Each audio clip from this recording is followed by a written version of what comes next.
صباح الخير ايوب. صباح الخير، صباح الرباح. اش كاين في كورجي؟ خرج يا خويا اليوم، طلع على الجبل وريحات، وقالت لهم اللي بغاني يطلع عندي فوق الجبل. اليوم الفلاحة باعوها ب6000 5800 باش تبات. الكورجة اليوم كاينه في السوق ديال الجملة حتى 300 درهم، 6000 ريال. اللهم بارك. الصندوق فيه 25 كيلو، ولا قسمتي على 6000 ريال. دابا حنا اللي كنسقطوها كطيح علينا ب 240 ب 12 درهم باش غنبيعوها. الله اعلم. والدنجال، هذا الدنجال تا هو. الدنجال اليوم كاينه 50 درهم، كاينه 40 درهم. المهم الخضره طالعه شويه. الكورجيطه السبب ديالها اللي طالعه هو الفيروس.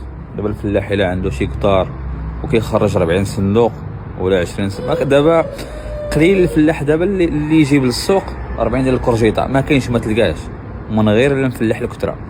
دابا الكورجيطه كل 10 كيعطوك 5 ديشي و5 ملاح. هذاك الشيء اللي خلاها تغلى. اللهم بارك. 6000 ريال ثمن بيكالا.